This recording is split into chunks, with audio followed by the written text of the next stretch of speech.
جو آج کے منظر میں تھی اور اس کے بعد سورہ یوسف وغیرہ وہی ہیں، اس میں عرض کروں گا ان کا انشاءاللہ العزیز۔ جو اللہ کا کریم کا ایک خاص نظام ہے، اس نظام کے تحت مالک الملک بندوں کو سمجھاتا ہے کہ اپنی ضدیں بھی چھوڑو، اپنے نفس کی شرارتیں بھی بند کرو، اور اللہ اور اس کے رسول کے حق کو بھی پہچانو اور ہدایت پر آؤ، تو پھر پتہ چلے گا نا کہ تم اللہ کے بندے ہو۔ سبحان اللہ۔ دیکھو نا، اس میں میرا تو کوئی ذاتی کوئی پرافٹ تو نہیں ہے نا، منافع تو نہیں ہے نا۔ بے شک۔ یہ قرآن عظیم ہے بھائی، اللہ کے بندوں جو قرآن سنا ہے اس کو تھوڑا سا سمجھنے کے لیے 5-10 منٹ ہی ہم زیادہ سے زیادہ لگاتے ہیں، تو اتنی جو تراویح پڑھی ہے تو تھوڑا سا بیٹھ جاؤ خدا کے بندوں۔ تو قوم عاد کا ذکر ہے، وَإِلَىٰ عَادٍ أَخَاهُمْ هُودًا، اور ان کا بھائی ہود یعنی جناب ہود کی جو قوم تھی، جناب ہود اللہ کے نبی ہیں، ان کی جو قوم تھی اس کے بارے میں فرمایا، قَالَ يَا قَوْمِ اعْبُدُوا اللَّهَ، اے قوم، انہوں نے کہا ہے قوم عبادت کرو اللہ کی، سبحان اللہ۔ مَا لَكُم مِّنْ إِلَٰهٍ غَيْرُهُ، اس کے سوا کوئی اور الہ نہیں ہے، ماشاءاللہ۔ ان انتم الا مفترون، ہاں اگر کسی اور کو بناتے ہو، جیسے وہ بتوں کی پوجا وغیرہ شروع سے ہوتی رہی ہے، جی۔ تو یہ پھر تم افترا کرتے ہو اپنی طرف سے۔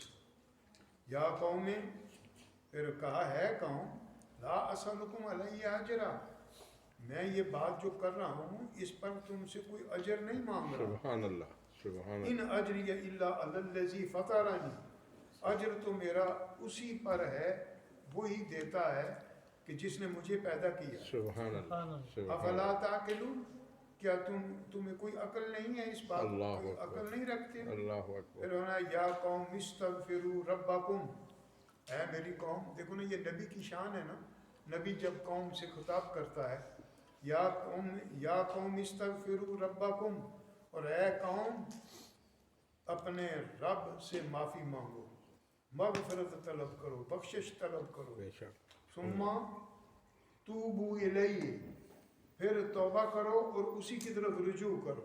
سبحان اللہ۔ توبہ کے معنی رجوع کے۔ اور اب آپ دیکھیں نا کہ جس نے ربکم کہا، الہکم نہیں کہا، حالانکہ رب معنی کہ جس نے پالا ہے تم کو، جس نے پیدا کیا ہے تم کو۔ دیکھو تو صحیح نا، یہ بات میں اکثر کہتا ہوں، کسی بڑے بزرگ نے یہ بات لکھی ہے، ان کے سامنے کسی نے کہا کہ یہ بار بار آپ کہتے ہیں شان ربوبیت، شان ربوبیت، اس کو تھوڑا سا سمجھا دو۔ اللہ۔ آپ نے فرمایا یہ بتا کہ ماں کے پیٹ میں بچے کو خوراک ملتی ہے؟ واہ، جی ملتی سبحان ہے۔ اللہ۔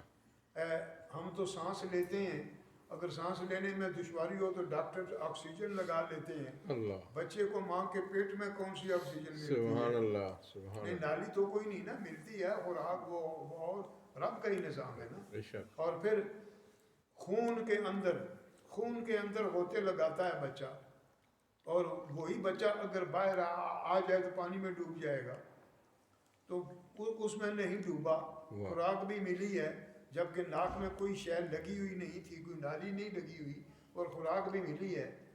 اور اس کی مثال انہوں نے دی، انہوں نے کہا کہ مثال یہ ہے کہ انڈا ہے نا، انڈا چاروں طرف سے بند ہے، اسی کے اندر بچہ ہوتا ہے۔ بے شک۔ بچہ جب پیدا ہوتا ہے تو انڈے کے اندر سے ہی پیدا ہوتا ہے نا۔ بچہ جب پیدا ہوتا ہے تو اس کے باہر خول کے اندر اسی بچے کو، جو بچہ انڈے سے نکلا، بوتل میں بند کر کے ڈھکنا لگا دو، مر جائے گا۔ آخر وہی کیا ہوئی کہ جو خول، انڈے کا پورا خول، اس کے اندر اس کے اجزاء زندہ رہے، مرے نہیں، اور وہ جب نکلا انڈے سے تو بوتل میں بند کر دیں تو مر جائے گا۔ کہا کہ یہ نظام ہے اس مالک ملک کا، انڈے کے اندر زندہ رکھنا اور ماں کے پیٹ کے اندر زندہ رکھنا شان ربوبیت۔ سبحان اللہ، سبحان اس اللہ، لیے رب کا اللہ اکبر، اللہ اکبر، واہ واہ، سبحان اللہ، مالک الملک، سبحان اللہ۔ تو اس لیے اس رب کی یہ شان ہے۔ تو فرمایا کہ اپنے رب کا خیال کرو نا، یعنی جس نے تمہیں اتنا پالا ہے. سبحان اللہ. ثم توبوا الیہ، پھر اسی کی طرف رجوع کرو. یرسل السماء علیکم مدرارا، دیکھو تو صحیح کہ کتنے بارشیں برسا کر آسمان سے تمہیں پانی دیتا ہے، اور تمہیں قوت دیتا ہے، تمہاری قوتوں کے بعد بھی قوت دیتا ہے. اور اس طرح پھر مجرم ہو کر تو اس سے منہ نہ پھیرو، مجرم بن کر. قالوا یا ہودو ما جئتنا ببینۃ. اب دیکھو نا، قوم جب ضد پر آ جائے، یہ ہم تو بہت تھوڑی ضد دیکھتے ہیں، انبیاء علیہ السلام نے جتنی ضدیں دیکھی ہیں نا قوم کی، اللہ اکبر. قالوا یا ہود، اے ہود، ما جئتنا ببینۃ، کون سی ایسی چیز کوئی ظاہر نشانی تو لایا ہے، دکھا ہمیں. وما نحن بتارکی آلہتنا عن قولک، تیرے قول پر تو ہم اپنے بتوں کو اور اپنے الہوں کو چھوڑنے والے نہیں ہیں. وما نحن لک بمؤمنین، اور تجھ پر بھی ایمان لانے والے نہیں ہیں. کون سی نشانی ہے بتاؤ. اللہ اکبر. اللہ. جب یہ صورتحال پیدا ہو تو اس وقت آپ دیکھیں نا کہ نبی کا پھر بھی اپنا ایک ذمہ داری ہوتی ہے، احساس ہوتا ہے. اور اس لیے کہا قال انی اشہد اللہ واشہدوا انی بریء مما تشرکون، میرا گواہ میرا رب ہے، اللہ اکبر. اور سبحان اسی کی اللہ. گواہی ہے میں تمہارے اس شرک سے بری و ذمہ بے ہوں، شک. میرا کام ہے پہنچانا. من دونہ فکیدونی جمیعا ثم لا تنظرون، پس سازش کرو تم سارے میرے خلاف مل کر اور مجھے ذرا بھی مہلت نہ دو. انی توکلت علی اللہ، سبحان اللہ. سبحان میرا اللہ. توکل اپنے اللہ ماشاء اللہ. رب پر ہے. وَرَبِّكُمْ، اور تمہارے رب، میرا اور تمہارے رب. مَا مِن دَابَّةٍ إِلَّا هُوَ آخِذٌ بِنَاصِيَتِهَا. تو جب یہ فرمایا تو اس کی قدرتوں کا اظہار فرمایا. پھر کبھی انشاءاللہ موقع ہوا تو پوری تفصیل بیان ہوگی. لیکن یہ دیکھیے نا کہ قوم عاد نے جناب ہود علیہ السلام کے ساتھ کیا کیا، کتنی ضد کی، اور انہوں نے بار بار اللہ کے عذاب سے بچانے کی ان کو کوشش کی. اور اس کے بعد قوم سمود کا بھی ذکر ہے. وَإِلَىٰ سَمُودَ أَخَاهُمْ صَالِحًا، حضرت صالح علیہ السلام کی قوم. جناب ہود علیہ السلام کی قوم عاد، اور جناب صالح علیہ السلام کی سمود. قال یا قوم اعبدوا اللہ، اے قوم اللہ کی عبادت کرو. ما لکم من الہ غیرہ، اس کے سوا کوئی اور الہ نہیں ہے. ہوا انشأکم من الارض، اسی نے تمہیں زمین پر پھیلایا ہے، بے شک. بے شک. بچھونا دیا ہے، بسایا ہے. واستعمرکم، اور بسا دیا تمہیں، فیہا، اس میں. فاستغفروہ، اس کے سے معافی مانگو، توبہ کرو. ثم توبوا الیہ، پھر اسی کی طرف رجوع کرو اور توبہ کرو. ان ربی قریب مجیب، میرا رب تو وہ ہے جب بھی بندہ کوئی اس کو پکارتا ہے تو وہ قبول فرماتا ہے. سبحان اللہ. سبحان اللہ. اللہ اکبر. قالوا اللہ. یا صالح اللہ اکبر. قد کنت فینا. دیکھیں اب یہ بھی ان کی ضد ہے صالح تم بھی تو ہم میں سے ایک شخص تھے، قبل ھذا، اس سے پہلے.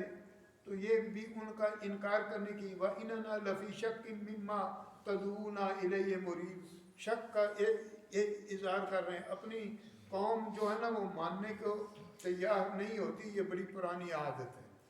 قال یا قوم، کہا ہے قوم، ارائیتم ان کنت علی بینۃ من ربی، ہائے ہے میری قوم، کیا تم یہ اس بات کو دیکھتے ہو کہ ان کنت علی بینۃ من ربی، کہ میں اپنے رب کی طرف سے ایک بین ثبوت یا دلیل کے ساتھ آیا ہوں. آتانی ومن و رحمہ، اور اسی کی طرف سے رحمت ہے. فمن ینصرنی من اللہ ان عصیتہ فما تریدوننی غیر تسخیر، یعنی اگر اللہ کے سوا خلاف میں کروں تو اللہ میری مدد نہیں کرے گا. تو اگر اللہ مدد تبھی کرے گا جب اسی کے حکم کے تحت ہوگا. اس کا خلاصہ یہ ہے. اور پھر ناکا، اپنی اونٹنی کا، صالح علیہ السلام کی اونٹنی کا بھی ذکر ہے. اس کے اندر بھی بڑی نشانیاں ظاہر ہوئیں، لیکن قوم نے اس کے بھی ٹکڑے کر دیے۔ اللہ تو وہ مالک الملک نے پھر جب عذاب نازل کیا نا تو پھر کوئی دیکھنے سننے والا نہیں تھا۔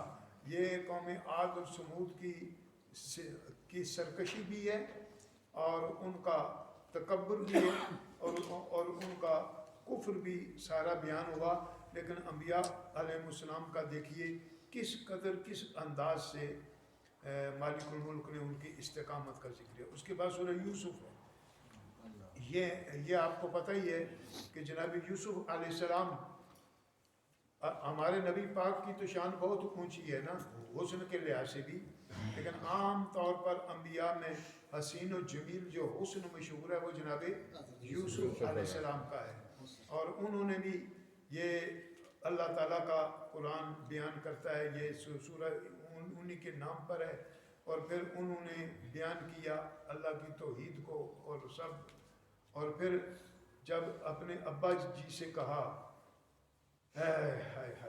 جناب یوسف نے کہ انی ارا کہ انی ابھی یا ابتی انی رعیت احد عشر کوكب، میں نے 11 ستارے دیکھے ہیں، والشمس والقمر، چاند اور سورج دیکھا ہے، رعیتہم لی ساجدین، مجھے سجدہ کرتے اللہ خواب میں۔ قال یا بنی لا تقصص رؤیاک علی اخوتک، اپنے بھائیوں کو نہ یہ بتا کہ بھائی تھے سوتیلے متریرے آگے جناب، وہ دوسری بیوی سے تھے، یہ دوسری سے تھے، تو وہ 10-11 تھے، تو کہا کہ ان کو نہ بتانا، اگر یہ خواب بتائی نا تو وہ تیرے لیے کوئی سازش کریں گے، اور ایسا ہی ہوا ہے، پوری صورت بیان کرتی ہے۔ اب یہ میں آپ سے پوچھتا ہوں، اگر نبی کو علم معاذ اللہ نہیں ہے تو پھر خاص بھائیوں ہی کا ذکر کیوں کیا؟ سبحان اللہ۔ اور چونکہ انہوں نے احد عشرہ 11 بھائی تھے تو ان کو سجدہ کرتے دیکھا، معنی یہ ہے کہ اللہ تعالیٰ ان کو نبوت دے گا، خاص مقام دے گا، تو بھائیوں نے انہوں نے کہا کہ بھائی شرارت کریں گے، تو بھائی پھر آئے، کیونکہ جناب یعقوب بڑا پیار کرتے تھے یوسف علیہ السلام سے، تو ان کے بیٹے آئے تھے، کہنے لگے کہ ہمیں جا رہے ہیں جنگل میں، تو آج کل تو شہروں میں جاتے ہیں یا پارکوں میں جاتے ہیں، وہ اس وقت جنگل تھے، جنگل میں جا رہے ہیں تو اس کو ہمارے ساتھ بھیجو۔ آپ نے کہا بھیج تو دوں مگر مجھے ڈر ہے کہ کہیں بھیڑیا اس کو اللہ اکبر اللہ اکبر، یہ اصل میں وہ جو شرارت کرنا چاہتے تھے نا اس کو پہلے ہی بتا دیا۔ سبحان اللہ۔ اور وہ آئے، پھر آئے، قمیص ان کی یوسف علیہ السلام کی قمیص پر جھوٹا خون لگا کر اور ان کو کنویں میں پھینک دیا، کہ مختلف طریقے ہوئے نا، کسی نے کہا مار دو، کسی نے کہا نہیں اس طرح کرو کہ ان کو کنویں میں پھینک دو، پھر یہ ختم ہو جائیں گے، ہم پر بھی بات نہیں آئی، لاش سامنے نہیں دیکھنا چاہتے، تو گھر آئے تو رو رہے تھے، پتہ یہ چلا کہ کبھی مکار بھی بڑا روتا ہے، رو رہے تھے، کیا ہوا؟ قمیص دکھائی کہ بھیڑیے کھا گئے یوسف علیہ السلام کو، آپ نے فرمایا کہ تمہارے اس قید کو میں جانتا ہوں، سبحان اللہ، تمہارے اس مکر کو میں جانتا ہوں۔ ادھر جناب یوسف علیہ السلام کو پھینکا، ادھر ایک قافلہ آیا، انہیں پانی کی ضرورت تھی، لوٹا نیچے کیا تو دیکھا کہ وہ تو یوسف ایک بندہ ہے، انہوں نے باہر نکالا اور کھوٹے درموں میں بیچ دیا، اور ادھر مصر کے بادشاہ ہیں، ادھر زلیخا ہیں، انہوں نے بھی کتنے منظر، یہ میں صرف شارٹ کٹ کر رہا ہوں ورنہ ایک ایک لفظ اس کی ضرورت ہے تشریح کی، لیکن حضرت یوسف علیہ السلام کی عمر کا تھا کوئی ہے؟ ہاں بالکل تھوڑی تھی عمر، اچھا تھوڑی عمر، تو اس وقت 12 یا 14 سال کی عمر تھی، ماشاء اللہ۔ اس وقت پھر وہ قافلہ آیا تو اس نے بیچ دیا انہیں، کیونکہ اس وقت غلام بکا کرتے تھے بازاروں میں، اور کھوٹے درموں میں بیچ دیا، اور گیا بادشاہ کے، اور بادشاہ کی بیوی جو ہے وہ دیکھ کر، وہ حسن دیکھ کر اس نے دروازے سارے بند کر دیے، بند کر کے تو وہ چاہا کہ میں معاذ اللہ کوئی، آپ اللہ کے نبی تھے چونکہ آپ بندے نہیں تھے، آپ بھاگے، اس نے پیچھے سے قمیض کھینچی لیکن آپ بھاگے اور دروازے بھی کھلتے گئے، سبحان اللہ۔ اب وہ عزیز مصر آیا، اس کی فوج بھی آ گئی، تو انہی کا بچہ بول پڑا، سبحان اللہ، انہی کا بچہ بول پڑا، کیونکہ اللہ۔ اس نے کہا نا اس نے میرے ساتھ شرارت کی۔ ایسا بھی ہوتا ہے کبھی جو خود مجرم ہوتا ہے اپنا جرم چھپانے کے لیے دوسرے پر بہتان بازی کرتا ہے،